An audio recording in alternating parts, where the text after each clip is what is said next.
நீங்கள் பார்த்து ரசித்துக் கொண்டிருப்பது பந்தல் மீடியா இந்தியா தொலைக்காட்சி.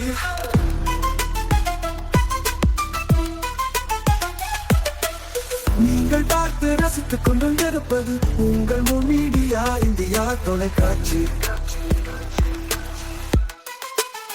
நீங்கள் பார்த்து ரசித்துக் கொண்டிருப்பது உங்கள் மீடியா இந்தியா தொலைக்காட்சி.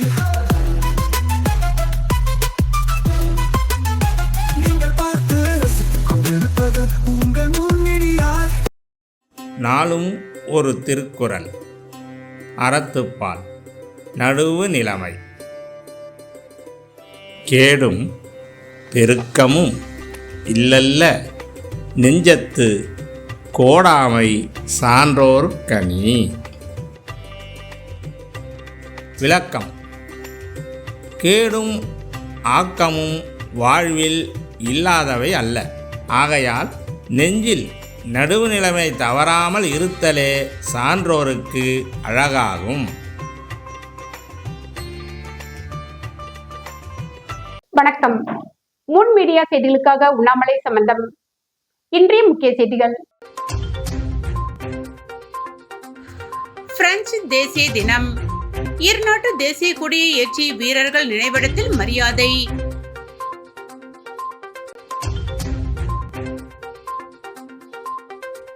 தனியார் தொழிற்சாலையில் பயங்கர தீ விபத்து.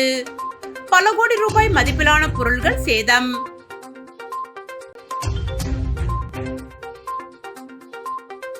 பள்ளி வாகனம் மோதிய விபத்தில் மாணவர் உயிரிழப்பு. வாகனத்தை அடுத்து நொறுக்கிய பொதுமக்கள். இனி விரிவான செய்திகள்.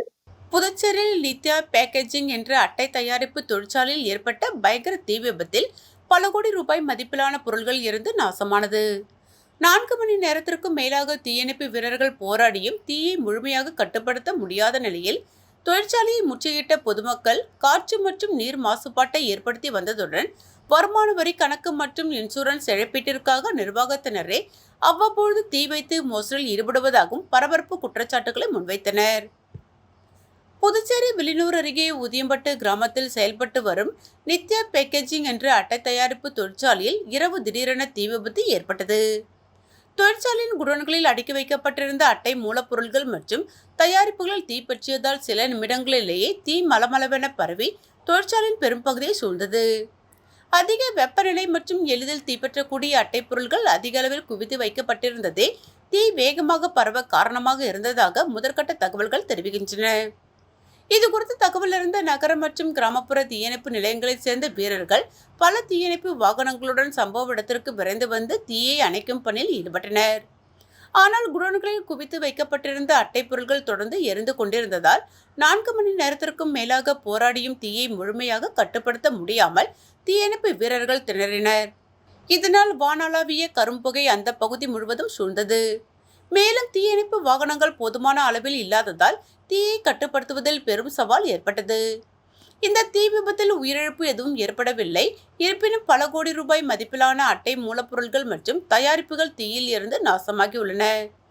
தீ விபத்துக்கான காரணம் கடும் வெப்பமா அல்லது மின்கசிவா என்பது குறித்து வில்லியனூர் போலீசார் விசாரணை மேற்கொண்டு வருகின்றனர். இதனிடையே தொழிற்சாலையில் ஏற்கனவே காற்று மாசு மற்றும் நிலத்தடி நீர் மாசடைந்து சுற்றுச்சூழல் பாதிக்கப்பட்டு வருவதாக குற்றம் சாட்டி அப்பகுதி மக்கள் உரிய பாதுகாப்பு நடைமுறைகள் இல்லாமல் தொழிற்சாலை செயல்பட்டு வந்ததால் தான் இந்த தீ விபத்து ஏற்பட்டதாக கூறி தொழிற்சாலையை முற்றுகையிட்டு கடும் வாக்குவாதத்தில் ஈடுபட்டனர். மேலும் வருமான வரித்துறையில் கணக்கு காண்பிப்பதற்காகவும் காப்பீட்டு இழப்பீடு பெறுவதற்காகவும் தொழிற்சாலை நிர்வாகத்தினரை அவ்வப்போது திட்டமிட்டு தீ வைத்து மோசடியில் ஈடுபட்டு வருவதாகவும் பொதுமக்கள் குற்றம் சாட்டினர். மேலும் தீ விபத்து ஏற்பட்ட தொழிற்சாலையிலிருந்து சுமார் 1 கிலோமீட்டர் தொலைவில் இந்தியன் ஆயில் நிறுவனத்தின் எரிவாயு சேமிப்பு கிடங்கு அமைந்துள்ளதால் தீ மேலும் பரவுமா என்ற அச்சத்தில் அப்பகுதி மக்கள் பெரும் பதற்றத்தில் உள்ளனர். பிரபல நிறுவனத்தின் பெயரில் போலி வலி மாத்திரைகள் தயாரிப்பு. புதுச்சேரி நிறுவனத்தின் மீது பரபரப்பு புகார். விசாரணை நடைபெற்று வருகிறது. புதுச்சேரியில் பிரபல மருந்து நிறுவனத்தின் பெயரில் போலி வலி மாத்திரைகள் தயாரித்து சந்தையில் விற்பனை செய்யப்பட்டிருப்பது தெரிய வந்துள்ளதால் பெரும் பரபரப்பு ஏற்பட்டுள்ளது. ஏற்கனவே பிரபல நிறுவனங்களின் பெயரில் போலி மருந்துகள் தயாரித்து நாடு முழுவதும் விற்பனை செய்த வழக்கில் ரெட்டியார்பாளையத்தை சேர்ந்த ராஜா என்ற வள்ளியப்பன் உள்ளிட்ட 13க்கும் மேற்பட்டோர் கைது செய்யப்பட்டனர்.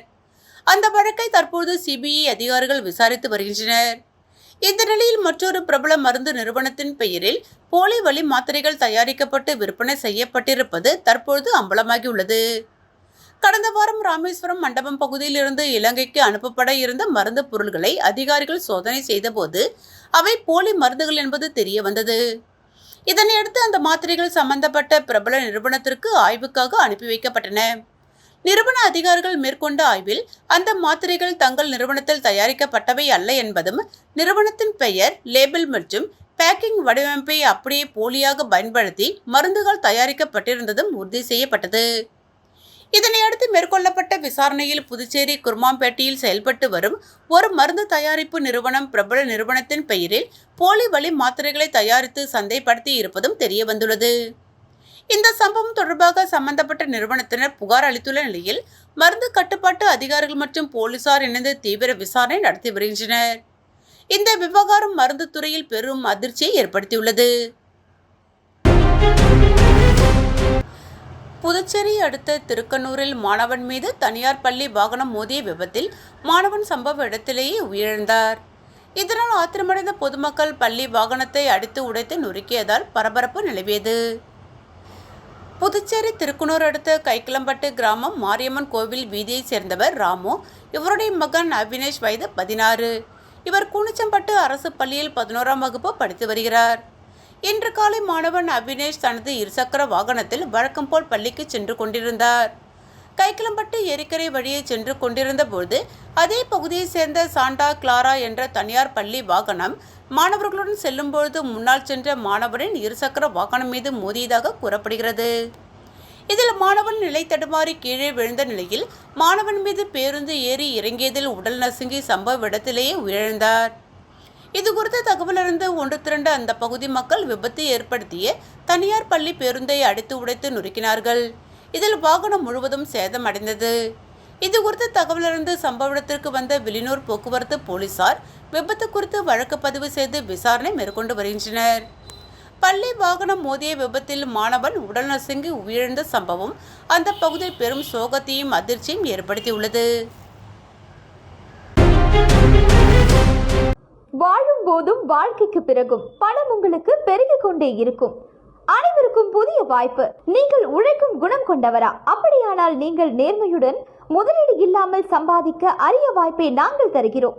மேலும் எரிவாயு godown, super market, solar plant அமைத்து பணம் சம்பாதிக்கலாம். முக்கியமாக முதலீடு இல்லாமல் வருமானம் வரும் வாய்ப்பு.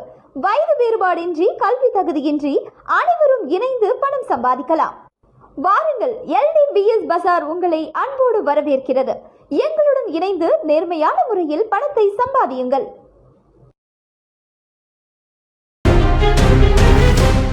இன்ஸ்டாகிராம் மூலம் நட்பாக பழகிய தச்சு தொழிலாளியை தாக்கி அவரிடமிருந்து வெள்ளி சங்கிலி மற்றும் செல்போனை பறித்து சென்று 2 பேரை திருக்குனூர் போலீசார் கைது செய்தனர். கடலூர் மாவட்டம் கூத்தப்பாக்கம் பாரதியார் நகரை சேர்ந்த சஞ்சய் வயது 23 தச்சு தொழிலாளியாக பணியாற்றி வருகிறார். இவருக்கு இன்ஸ்டாகிராம் மூலம் புதுச்சேரி துத்திப்பட்டு பகுதியை சேர்ந்த ஜெயக்குமார் வயது 29 என்பவருடன் பழக்கம் ஏற்பட்டது.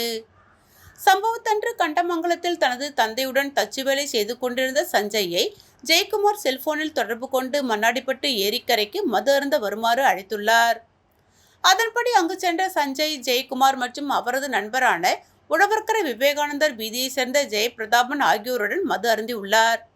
அப்போது ஏற்பட்ட வாக்குவாதத்தில் ஜெயக்குமார் மற்றும் ஜெயபிரதாபன் இருவரும் சேர்ந்து சஞ்சயை தாக்கியதுடன் அவர் அணிந்திருந்த சுமார் ரூபாய் 70,000 மதிப்புள்ள வெள்ளி சங்கிலி மற்றும் செல்போனை பறித்து கொண்டு தப்பிச் சென்றதாக கூறப்படுகிறது. இதுகுறித்து சஞ்சய் அளித்த புகாரின் பேரில் திருக்குனூர் போலீசார் வழக்கு பதிவு செய்து விசாரணை நடத்தினர். அதில் தொடர்புடைய ஜெயக்குமார் மற்றும் ஜெயபிரதாபன் ஆகிய இருவரையும் கைது செய்த போலீசார் அவர்களிடம் இருந்து வெள்ளி சங்கிலி உள்ளிட்ட பறிக்கப்பட்ட பொருட்களை மீட்டனர். பின்னர் இருவரும் நீதிமன்றத்தில் ஆஜர்படுத்தப்பட்டு காலாப்பட்டு மத்திய சிறையில் அடைத்தனர். மத்திய அரசின் நிதி ஆதாரத்துடன் நடத்தப்படும் பல்வேறு திட்டங்கள் குறித்து திஷா கமிட்டியின் தலைவர் பாராளுமன்ற உறுப்பினர் வைத்திலிங்கம் தலைமையில் மாவட்ட ஆட்சியர் அலுவலகத்தில் ஆய்வுக் கூட்டம் நடைபெற்றது. கூட்டத்தில் கமிட்டியின் துணைத் தலைவர் நாடாளுமன்ற உறுப்பினர் செல்வகணபதி, அமைச்சர் ராஜவேலு, சட்டமன்ற உறுப்பினர்கள் சாய் சரவணகுமார், ஏகேடி ஆறுமுகம், செந்தில்குமார், நேரு மோகன்தாஸ், செந்தில், அழகானந்தம், கார்த்திகேயன், ராமு, ஊசுடு கார்த்திகேயன், ரவிக்குமார், வில்லியனூர் மற்றும் மாவட்ட ஆட்சியர் குலோத்துங்கன், மேலும் துறை சார்ந்த அதிகாரிகள் கலந்து கொண்டனர். இக்கூட்டத்தில் துறை ரீதியாக நடைபெறும் பணிகள் குறித்து அந்தந்த துறைத் தலைவர்கள் விளக்கமாக எடுத்துரைத்தார்கள். குறிப்பாக நகர மற்றும் கிராம திட்டமிடல் துறை, மாவட்ட ஊரக வளர்ச்சித்துறை, நிலம் மற்றும் சர்வே பதிவேடுகள் துறை, குழந்தைகள் மேம்பாட்டுத்துறை உள்ளிட்ட துறைகளில் மத்திய அரசின் முக்கிய திட்டங்கள் குறித்து ஒவ்வொரு துறையாக நடைபெறும் பணிகள் குறித்தும் அதன் திட்ட மதிப்பீடுகள் குறித்தும் எடுத்துரைக்கப்பட்டு ஆலோசனை நடத்தினார்கள். குறிப்பாக 100 நாள் வேலை திட்டம், கிராம சேவா யோஜனா, ஆயுஷ்மான் பாரத் உள்ளிட்ட மத்திய அரசின் பல்வேறு திட்டங்கள் குறித்து ஆய்வு நடைபெற்றன. இக்கூட்டத்தில் சட்டமன்ற உறுப்பினர்களும் தங்களுடைய கோரிக்கைகளை எடுத்துரைத்தார்கள். நிறைவாக இக்குழுவின் தலைவர் வைத்திலிங்கம் பேசுகையில், மத்திய அரசின் பல்வேறு திட்டங்களும் விரைவாக செயல்படுத்த வேண்டும் எனவும் அவை முழுமையாக மக்களுக்கு சென்றடைய வேண்டும் எனவும் தெரிவித்தார். ஆரம்ப சுகாதார மையம் இடமாற்றத்தை கண்டித்து தந்தராயன்குப்பம் ஆரம்ப சுகாதார மையத்திற்கு பூட்டு போட்டு முற்றுகையிட்டு ஆர்ப்பாட்டம். விழுப்புரம் மாவட்டம் கோட்டக்குப்பம் அடுத்த தந்தராயன்குப்பத்தில் அரசு ஆரம்ப சுகாதார நிலையத்தை இடமாற்றம் செய்ததை கண்டித்து பொதுமக்கள், மீனவர்கள் ஆர்ப்பாட்டம் நடத்தியதால் பரபரப்பு ஏற்பட்டது. கோட்டக்குப்பம் நகராட்சிக்குட்பட்ட சின்ன கோட்டக்குப்பம் பகுதியில் புதிய ஆரம்ப சுகாதார நிலையம் கட்டப்பட்டது. அதனால் தற்போது தந்தராயன்குப்பத்தில் செயல்பட்டு வந்த ஆரம்ப சுகாதார மையத்தை இடமாற்றம் செய்யக்கூடாது என்று கூறி கடந்த மாதம் சுகாதார மையத்தை முற்றுகையிட்டு போராட்டம் நடத்தினர். இதனையடுத்து இடமாற்றம் பணி தற்காலிகமாக நிறுத்தப்பட்டது. இந்நிலையில் இன்று காலை முதல் சின்ன கோட்டக்குப்பத்தில் புதிதாக கட்டப்பட்ட புதிய ஆரம்ப சுகாதார மையத்தில் பொதுமக்களுக்கு சிகிச்சை அளிக்கப்பட்டு வருகிறது. இதுகுறித்து தகவல் அறிந்த தந்தராயன்குப்பம் மீனவர்கள் எந்தவித முன்னறிவிப்பும் இல்லாமல் ஆரம்ப சுகாதார நிலையத்தை இடமாற்றம் செய்ததை கண்டித்தும், தந்தராயன்குப்பம் பகுதியில் இயங்கும் ஆரம்ப சுகாதார மையம் தொடர்ந்து செயல்பட வேண்டும் என்று கூறி தந்தராயன்குப்பம் மீனவர்கள் மற்றும் அதன் சுற்றுவட்டார பகுதியான சின்ன முதலியார் சாவடி, நடுக்குப்பம், சோதனைக்குப்பம், தென்னந்தோப்பு, கோட்டைமேடு, பெரிய கோட்டக்குப்பம், பழைய பட்டினப்பாதை, இந்திரா நகர், சின்ன முதலியார் சாவடி ஆகிய பகுதியைச் சேர்ந்த பஞ்சாயத்துதாரர்கள் ஆரம்ப சுகாதார நுழைவு வாயிலில் இடமாற்றம் செய்யக்கூடாது என்று கூறி அரசிற்கு எதிரான கண்டன கோஷம் எழுப்பினர். இதனையடுத்து இன்ஸ்பெக்டர் பாபு தலைமையில் ஏராளமான போலீசார் பாதுகாப்பு பணியில் ஈடுபட்டிருந்தனர். இதுகுறித்து தகவலறிந்து வந்த வானூர் வட்டாட்சியர் லட்சாதிபதி, கோட்டக்குப்பம் நகராட்சி ஆணையர் துர்கா, இன்ஸ்பெக்டர் பாபு ஆகியோர் பேச்சுவார்த்தை நடத்தினர். அதில் தந்தராயன்குப்பம் பகுதியில் உள்ள ஆரம்ப சுகாதார மையத்திலேயே தொடர்ந்து செயல்படும் என அதிகாரிகள் உறுதி அளித்ததை அடுத்து பொதுமக்கள் போராட்டத்தை கைவிட்டு கலந்து சென்றனர். ஆரம்ப சுகாதார மையத்தை இடமாற்றம் செய்ததை கண்டித்து பொதுமக்கள் பூட்டு போட்டு போராட்டத்தில் ஈடுபட்டது பெரும் பரபரப்பை ஏற்படுத்தியது. வாழும் போதும் வாழ்க்கைக்கு பிறகும் பணம் உங்களுக்கு பெருகிக் கொண்டே இருக்கும். அனைவருக்கும் புதிய வாய்ப்பு. நீங்கள் உழைக்கும் குணம் கொண்டவரா? அப்படியானால் நீங்கள் நேர்மையுடன் முதலீடு இல்லாமல் சம்பாதிக்க அரிய வாய்ப்பை நாங்கள் தருகிறோம். மேலும் எரிவாயு godown, super market, solar plant அமைத்து பணம் சம்பாதிக்கலாம். முக்கியமாக முதலீடு இல்லாமல் வருமானம் வரும் வாய்ப்பு. வயது வேறுபாடின்றி, கல்வி தகுதியின்றி அனைவரும் இணைந்து பணம் சம்பாதிக்கலாம். வாருங்கள், LDBS பஜார் உங்களை அன்போடு வரவேற்கிறது. எங்களுடன் இணைந்து நேர்மையான முறையில் பணத்தை சம்பாதியுங்கள்.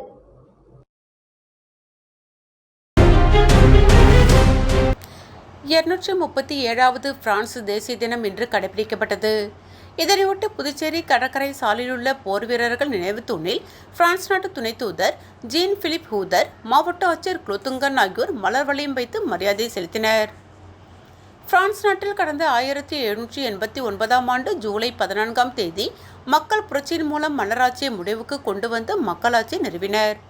இதன் நினைவாக ஆண்டுதோறும் ஜூலை மாதம் 14ஆம் தேதி பிரான்ஸ் தேசிய தினம் கடைபிடிக்கப்பட்டு வருகிறது. அதன்படி புதுச்சேரியில் 237வது பிரான்ஸ் தேசிய தினம் இன்று கடைபிடிக்கப்பட்டது.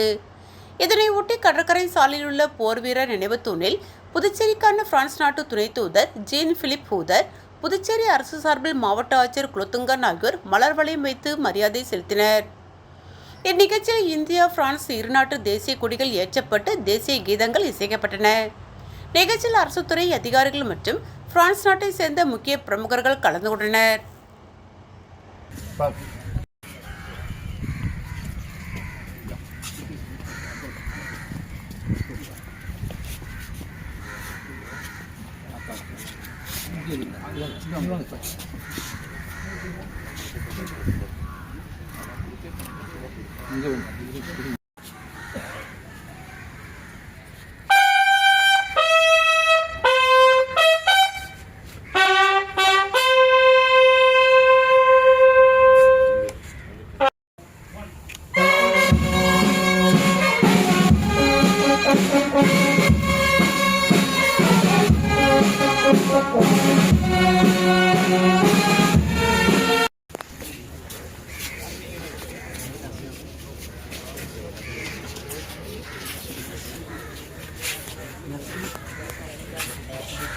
le public. புதுச்சேரி புசி வீதி ஆம்பூர் சாலை சந்திப்பில் பழமையான மரம் திடீரென வேரோடு சாய்ந்து சாலையில் விழுந்ததில் அங்கு நிறுத்தப்பட்டிருந்த டெம்போ வாகனம் சேதமடைந்தது. மரம் விழுந்தபோது வாகனத்திலும் சாலையிலும் யாரும் இல்லாததால் பெரும் உயிரிழப்பு தவிர்க்கப்பட்டது. புதுச்சேரி நகரின் முக்கிய பகுதிகளில் ஒன்றான புசி வீதி ஆம்பூர் சாலை சந்திப்பில் இன்று பழமையான மரம் ஒன்று திடீரென வேரோடு சாய்ந்து சாலையில் விழுந்தது. அப்பொழுது சாலையோரம் நிறுத்தப்பட்டிருந்த டெம்போ வாகனத்தின் மீது மரம் விழுந்ததில் வாகனத்தின் முன்பகுதி கடுமையாக சேதமடைந்தது. நல்வாய்ப்பாக சம்பவம் நடந்தபோது டெம்போவில் யாரும் இல்லாததால் உயிரிழப்பு ஏதும் ஏற்படவில்லை. மேலும் மரம் சாய்ந்த நேரத்தில் பொதுமக்கள் யாரும் அந்த வழியாக செல்லாததால் பெரும் விபத்து தவிர்க்கப்பட்டது. மரம் சாலையின் குறுக்கே விழுந்ததால் அந்த பகுதியில் சிறிது நேரம் போக்குவரத்து பாதிக்கப்பட்டது. தகவலிருந்து சம்பவ இடத்திற்கு வந்த தீயணைப்பு வீரர்கள் மரத்தை வெட்டி அகற்றி போக்குவரத்தை சீரமைத்தனர். இந்த சம்பவத்தால் அந்த பகுதியில் சிறிது நேரம் பரபரப்பு ஏற்படுத்தியது. மக்களுக்கு அதிகாரம் வழங்கிடும் வகையில் 15 ஆண்டுகளாக நடத்தப்படாமல் உள்ளாட்சி தேர்தலை உடனடியாக நடத்த வேண்டுமென வலியுறுத்தி மக்கள் வாழ்வுரிமை இயக்கம் உள்ளிட்ட சமூக நல அமைப்பினர் தேர்தல் ஆணையம் முன்பு கண்டன ஆர்ப்பாட்டத்தில் ஈடுபட்டனர். புதுச்சேரியில் கடந்த 2006ஆம் ஆண்டு சென்னை உயர்நீதிமன்ற உத்தரவின் பேரில் நடைபெற்ற உள்ளாட்சி தேர்தலில் 98 கிராம பஞ்சாயத்துக்கள், 10 கொம்பியின் பஞ்சாயத்துக்கள், 5 நகராட்சிகள் என மொத்தம் 113 உள்ளாட்சி அமைப்புகளுக்கு தேர்தல் நடத்தப்பட்டு 1138 மக்கள் பிரதிநிதிகள் தேர்வு செய்யப்பட்டனர். இவர்களின் பதவிக்காலம் 2011ஆம் ஆண்டுடன் முடிவு பெற்றது. அதன் பிறகு சுமார் 15 ஆண்டுகளாக உள்ளாட்சி தேர்தல் புதுச்சேரியில் நடத்தப்படாமல் உள்ளது. இந்த நிலையில் மக்களுக்கு அதிகாரம் வழங்கிடும் வகையில் உடனடியாக உள்ளாட்சி தேர்தலை நடத்த வேண்டும் என வலியுறுத்தி மக்கள் வாழ்வுரிமை இயக்கம் சார்பில் புதுச்சேரி மாநில தேர்தல் ஆணையம் முன்பு கண்டன ஆர்ப்பாட்டம் நடைபெற்றது. அமைப்பின் மாநில தலைவர் ஜெகநாதன் தலைமையில் நடைபெற்ற கண்டன ஆர்ப்பாட்டத்தில் உள்ளாட்சி கூட்டமைப்பு, 6ஆம் திணை, மக்கள் வாழ்வுரிமை இயக்கம் உள்ளிட்ட பல்வேறு சமூக நல இயக்கங்களைச் சேர்ந்த 100க்கும் மேற்பட்டோர் போராட்டத்தில் கலந்து கொண்டு கோரிக்கைகளை வலியுறுத்தி கண்டன கோஷங்களை எழுப்பினார்கள். இதுகுறித்து மக்கள் வாழ்வுரிமை கூட்டமைப்பு தலைவர் ஜெகநாதன் கூறும்பொழுது, உள்ளாட்சி தேர்தல் நடத்துவது சம்பந்தமான வழக்கு நாளை நீதிமன்றத்தில் விசாரணைக்கு வரவுள்ள நிலையில் அந்த விசாரணைக்கு வலு சேர்க்கும் வகையில் இந்த போராட்டம் நடத்தப்பட்டு வருவதாக தெரிவித்தார். எனவே மக்களுக்கு அதிகாரம் வழங்கிடும் வகையில் உடனடியாக புதுச்சேரியில் உள்ளாட்சி தேர்தலை நடத்த வேண்டும் என அவர் கேட்டுக்கொண்டார். வாழும் போதும் வாழ்க்கைக்கு பிறகும் பணம் உங்களுக்கு பெருகிக் கொண்டே இருக்கும். அனைவருக்கும் புதிய வாய்ப்பு. நீங்கள் உழைக்கும் குணம் கொண்டவரா? அப்படியானால் நீங்கள் நேர்மையுடன் முதலீடு இல்லாமல் சம்பாதிக்க அரிய வாய்ப்பை நாங்கள் தருகிறோம். மேலும் எரிவாயு godown, super market, solar plant அமைத்து பணம் சம்பாதிக்கலாம்.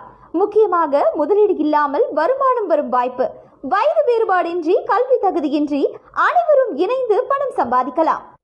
வாருங்கள், LDBS பஜார் உங்களை அன்போடு வரவேற்கிறது. எங்களுடன் இணைந்து நேர்மையான முறையில் பணத்தை சம்பாதியுங்கள்.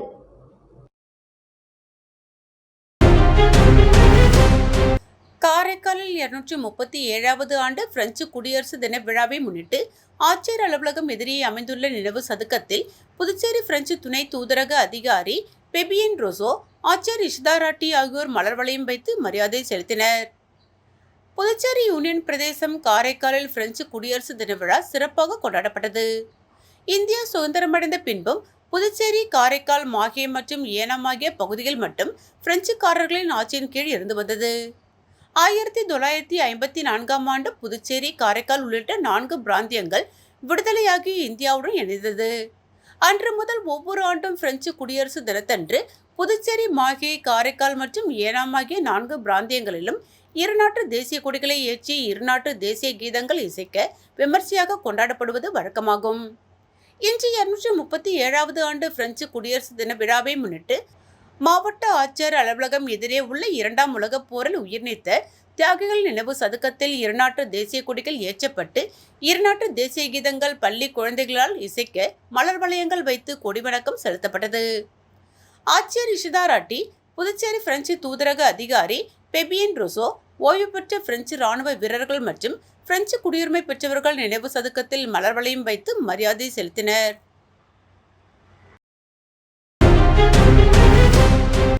அரசு கலை மற்றும் அறிவியல் கல்லூரிகளில் பல ஆண்டுகளாக பணியாற்றி வரும் ஒப்பந்த ஆசிரியர்களை நீக்கி மீண்டும் புதிய ஒப்பந்த ஆசிரியர்களை நியமிக்க முயற்சிப்பதாக வெளியாகியுள்ள தகவலுக்கு தேசிய மக்கள் முன்னணி கட்சி நிறுவன தலைவர் சுவாமிநாதன் கடும் கண்டனம் தெரிவித்துள்ளார். இதுகுறித்து செய்தியாளர்களிடம் அவர் கூறியதாவது: புதுச்சேரி, காரைக்கால், மாஹே உள்ளிட்ட பகுதிகளில் உள்ள அரசு கல்லூரிகளில் கடந்த 2018 மற்றும் 2020ஆம் ஆண்டுகளில் நியமிக்கப்பட்ட ஒப்பந்த ஆசிரியர்கள் பல ஆண்டுகளாக தொடர்ந்து பணியாற்றி வருகின்றனர். தற்போது அவர்களை நீக்கிவிட்டு அதே பணியிடங்களுக்கு மீண்டும் ஒப்பந்த அடிப்படையில் புதிய ஆசிரியர்களை நியமிக்க அரசு முயற்சிப்பதாக தகவல் வெளியாகியுள்ளது. இது ஏற்க முடியாத செயல். உச்ச நீதிமன்றம் ஏற்கனவே ஒப்பந்த ஊழியர்களை நீக்கிவிட்டு அதே பணியிடங்களுக்கு மீண்டும் ஒப்பந்த நியமனம் செய்வது சட்டத்திற்கு புறம்பானது என்று தெளிவாக கூறியுள்ளது. நிரந்தர தேவையுள்ள பணியிடங்களுக்கு நிரந்தர நியமனமே மேற்கொள்ளப்பட வேண்டும் என்பதும் நீதிமன்றத்தின் நிலைப்பாடாகும். பல ஆண்டுகளாக குறைந்த ஊதியத்தில் பணியாற்றி வரும் ஆசிரியர்களை எந்தவித முன்னறிவிப்பும் இன்றி பணியிலிருந்து விலக்குவது மனித நேயமற்ற செயலாகும். இந்த நடவடிக்கை அரசு உடனடியாக கைவிட வேண்டும். இல்லையெனில் உச்சநீதிமன்ற உத்தரவை மீறியதாக புதுச்சேரி அரசுக்கு எதிராக நீதிமன்ற அவமதிப்பு வழக்கு தொடரப்படும். மேலும் அரசு கல்லூரி மாணவர்களை ஒருங்கிணைத்து ஜனநாயக ரீதியிலான போராட்டங்களும் முன்னெடுக்கப்படும் என்று சுவாமிநாதன் தெரிவித்தார். சென்னை கடற்கரையில் 18 மீட்டர் 60 அடி ஆழத்தில் நீந்தி ஆழ்கடல் வீரர்கள் 7000 கிலோ பிளாஸ்டிக் குப்பைகளை அகற்றி விழிப்புணர்வு நிகழ்த்தி சாதனை படைத்துள்ளனர். புதுச்சேரியை சேர்ந்தவர் அரவிந்த். இவர் ஸ்கூபா டைவிங் ஆழ்கடலில் நீச்சல் பயிற்சி கற்றுக் கொடுத்து வருகிறார். இவர் ஆழ்கடலில் இந்திய சாதனைகள் நிகழ்த்தி வருகிறார்.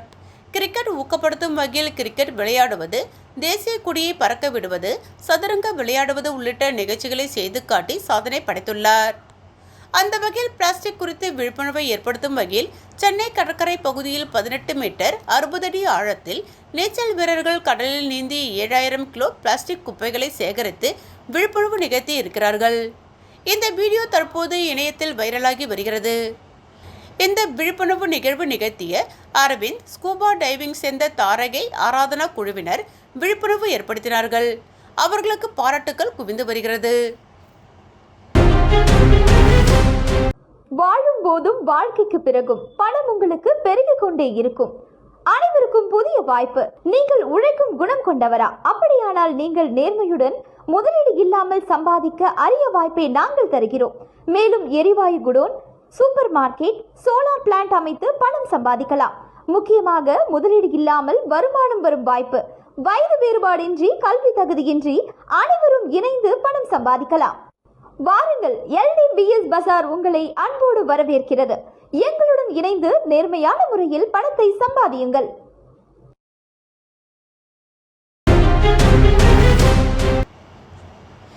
என்ஆர் காங்கிரஸ் பாஜக அரசை கண்டித்து மார்க்சிஸ்ட் கம்யூனிஸ்ட் கட்சியினர் கண்டன ஆர்ப்பாட்டம் நடைபெற்றது. என்ஆர் காங்கிரஸ் பாஜக கூட்டணி அரசின் மக்கள் விரோத கொள்கைகளை கண்டித்து இந்திய கம்யூனிஸ்ட் கட்சி சார்பில் புதுச்சேரியில் கண்டன ஆர்ப்பாட்டம் நடைபெற்றது. ஆர்ப்பாட்டத்தில் மாநிலத்தில் நிலவும் குடிநீர் தட்டுப்பாடு, மின்வெட்டு, விலைவாசி உயர்வு, வேலைவாய்ப்பின்மை, சட்டம் ஒழுங்கு சீர்கேடு, அரசு துறைகளில் காலி பணியிடங்களை நிரப்பாதது, புதிய தொழிற்சாலைகளை கொண்டு வராதது உள்ளிட்ட பல்வேறு பிரச்சனைகளை கண்டித்து முழக்கங்கள் எழுப்பப்பட்டன. மேலும் உள்ளாட்சி தேர்தலை உடனடியாக நடத்த வேண்டும், மகளிருக்கு மாதம் ரூபாய் 4000 உரிமைத்தொகை வழங்க வேண்டும், புதிய வேலை வாய்ப்புகளை உருவாக்க வேண்டும், அரசு துறைகளில் காலி பணியிடங்களை நிரப்ப வேண்டும், பொதுமக்களின் அடிப்படை தேவைகளை உடனடியாக பூர்த்தி செய்ய வேண்டும் என வலியுறுத்தப்பட்டது. இந்த கண்டன ஆர்ப்பாட்டத்தில் மார்க்சிஸ்ட் கம்யூனிஸ்ட் கட்சியின் மாநில நிர்வாகிகள், மாவட்ட நிர்வாகிகள், கிளை நிர்வாகிகள், தொண்டர்கள் உள்ளிட்ட ஏராளமானோர் கலந்து கொண்டு அரசுக்கு எதிராக கண்டன முழக்கங்களை எழுப்பினர். கிராமப்புற சிறு மற்றும் குறு விவசாயிகளின் வாழ்வாதாரத்தை வலுப்படுத்தும் நோக்கில் கார்ப்பரேட் சமூக பொறுப்பு திட்டத்தின் கீழ் புதுவை மாநிலம் காலாப்பட்டு பகுதியில் அமைந்துள்ள ஜெம்ஃபேப் அல்காலிஸ் லிமிடெட் மற்றும் அன்னப்பிரதோஷனா சேவை அறக்கட்டளை புதுச்சேரி இணைந்து புதுவை மாநிலத்தை சேர்ந்த திருக்காஞ்சி, உருவையாறு, குனிச்சம்பட்டு, வில்லியனூர், மடுகரை, சாத்தமங்கலம், கழுப்பெரும்பாக்கம், சடையாண்டிக்குப்பம், பள்ளித்தென்னல், கோர்க்காடு மற்றும் மஞ்சக்குப்பம் ஆகிய கிராமப்புறங்களைச் சேர்ந்த நலிவுற்ற சிறு மற்றும் குறு விவசாயிகளுக்கு வேளாண் உபகரணங்கள் மற்றும் இடுபொருள்கள் வழங்கும் சமூக நல நிகழ்வை நடத்தினர். இந்நிகழ்விற்கு அன்னப்பிரதோஷனா சேவை அறக்கட்டளையின் நிறுவனர் பிரவீன் வரவேற்புரையாற்றினார். தொடர்ந்து ஜெம்ஃபேப் அல்காலிஸ் லிமிடெட் நிறுவனத்தின் மூத்த மேலாளர் கருவிவியல் கார்த்திகேயன் சிறப்பு விருந்தினராக கலந்து கொண்டு நிகழ்வை சிறப்பித்தார். மேலும் நிறுவனத்தின் துறை பொது மேலாளர் மனிதவளத்துறை கண்ணப்பன் மற்றும் சிவில் துறை மேலாளர் இளங்கோவன் ஆகியோர் சிறப்புரையாற்றினர். இந்நிகழ்வில் நிறுவனத்தின் மூத்த நிர்வாகி மனிதவளத்துறை ராஜா உடனிருந்தார். அவர்களது முன்னிலையில் பல்வேறு கிராமங்களைச் சேர்ந்த 27க்கும் மேற்பட்ட சிறு மற்றும் குறு விவசாயிகள் கலந்து கொண்டு பயன்பெற்றனர். இத்திட்டத்தின் கீழ் விவசாயிகளின் தேவையை கருத்தில் கொண்டு பேட்டரி ஸ்ப்ரேயர், 30 கிலோ விதைகள், பஞ்சகாவியம், மீன் அமிலம் உள்ளிட்ட மொத்தம் 20 வகையான வேளாண் இடுபொருட்கள் மற்றும் உபகரணங்கள் வழங்கப்பட்டன. மேலும் உழவன் குடில் நிறுவனத்தின் நிறுவனர் முத்து மற்றும் இயற்கை விவசாயி வீரப்பன் ஆகியோர் இயற்கை வேளாண்மை மற்றும் நிலையான விவசாய முறைகள் குறித்து விவசாயிகளுக்கு பயிற்சி அளித்து கலந்துரையாடினர். இந்நிகழ்வை திட்ட ஒருங்கிணைப்பாளர் லோகேஷ் மற்றும் திட்ட ஒருங்கிணைப்பாளர் சத்யா ஆகியோர் ஒருங்கிணைத்து நடத்தினர். நிகழ்வுக்கான ஏற்பாடுகளை மங்கலம் கிராமத்தை சேர்ந்த நாகராஜ் மற்றும் பள்ளித்தென்னல் பகுதியை சேர்ந்த தேவராஜ் ஆகியோர் சிறப்பாக செய்திருந்தனர். புதுச்சேரி மாநில இந்திய ஜனநாயக கட்சியினர் இளையவேந்தர் ரவி பச்சமுத்துவின் பிறந்தநாளை ஒட்டி மொளப்பாக்கம் கிராமத்தில் கட்சி கொடியேற்றி பொதுமக்களுக்கு இனிப்புகள் வழங்கி ஏழை எளிய மக்களுக்கு நலத்திட்ட உதவிகளை வழங்கி கொண்டாடினர். இந்திய ஜனநாயக கட்சி தலைவர் இளையவேந்தர் ரவி பச்சமுத்துவின் பிறந்தநாளை புதுச்சேரியில் இந்திய ஜனநாயக கட்சியினர் மாநிலம் முழுவதும் சிறப்பாக கொண்டாடி வருகின்றனர். அதன் ஒரு பகுதியாக புதுச்சேரியில் இந்திய ஜனநாயக கட்சி புதுச்சேரி மாநில தலைவர் அண்ணாதுரை தலைமையில் செயலாளர் சிவகுமார் முன்னிலையில் ரவி பச்சமுத்து பிறந்தநாள் விழாவை ஒட்டி பட்டாசுகள் வெடித்தும் கட்சி கொடியேற்றியும் பொதுமக்களுக்கு இனிப்புகள் வழங்கி சிறப்பாக கொண்டாடினர். தொடர்ந்து ஏழை எளிய மக்களுக்கு நலத்திட்ட உதவிகள் வழங்கப்பட்டன. இந்நிகழ்வில் இந்திய ஜனநாயக கட்சி பொருளாளர் தியாகு, துணை செயலாளர் செந்தில், மாநில இளைஞரணி செயலாளர் தியாகு, கட்சி நிர்வாகிகள் வினோத், கிருஷ்ணா, பலராமன், சுந்தர்ராஜன் மற்றும் பலர் கலந்து கொண்டு சிறப்பித்தனர். முதியோர் இல்லத்தில் முதியோருக்கு மதிய உணவு வழங்கி பிறந்தநாளை கொண்டாடிய பாஜக மாநில செயலாளர் துரை சேனாதிபதி. புதுச்சேரி மாநில பாஜக மாநில செயலாளர் துரை சேனாதிபதியின் பிறந்தநாளை முன்னிட்டு காரைக்காலில் உள்ள சப்தஸ்வரம் முதியோர் இல்லத்தில் சிறப்பு நிகழ்ச்சி நடைபெற்றது. நிகழ்ச்சியின் தொடக்கத்தில் முதியோர் இல்லத்தில் தங்கியுள்ள முதியவர்கள் அனைவரும் ஒன்றாக அமர்ந்து துரை சேனாதிபதிக்கு பாடல்கள் பாடி பிறந்தநாள் வாழ்த்துக்களை தெரிவித்தனர். தொடர்ந்து அவருக்கு அச்சதை தூவி நீண்ட ஆயுளும் நல்ல ஆரோக்கியமும் கிடைக்க வாழ்த்தினர். இதனைத் தொடர்ந்து பாரதிய ஜனதா கட்சியின் பல்வேறு அணி பொறுப்பாளர்கள் மற்றும் நிர்வாகிகள் துரை சேனாதிபதிக்கு சால்வை அணிவித்து பிறந்தநாள் வாழ்த்துக்களை தெரிவித்தனர். பின்னர் தனது பிறந்தநாளை முன்னிட்டு துரை சேனாதிபதி கேக் வெட்டி கொண்டாடினார். அப்போது நிகழ்ச்சியில் கலந்து கொண்ட அனைவருக்கும் இனிப்புகள் வழங்கப்பட்டன. தொடர்ந்து சப்தஸ்வரம் முதியோர் இல்லத்தில் உள்ள முதியோர்களுக்கு சிறப்பு மதிய உணவு வழங்கப்பட்டது. இந்த நிகழ்வில் பாஜக நிர்வாகிகள், தொண்டர்கள் மற்றும் முதியோர் இல்ல நிர்வாகிகள் கலந்து கொண்டு துரை சேனாதிபதிக்கு பிறந்தநாள் வாழ்த்துக்களை தெரிவித்தனர். மீண்டும் இன்றைய முக்கிய செய்திகள். பிரெஞ்சு தேசிய தினம். இருநாட்டு தேசிய கொடியை ஏற்றி வீரர்கள் நினைவிடத்தில் மரியாதை.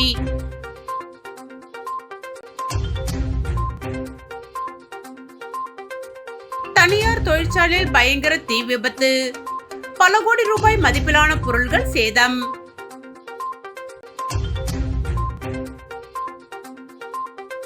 பள்ளி வாகனம் மோதிய விபத்தில் மாணவர் உயிரிழப்பு.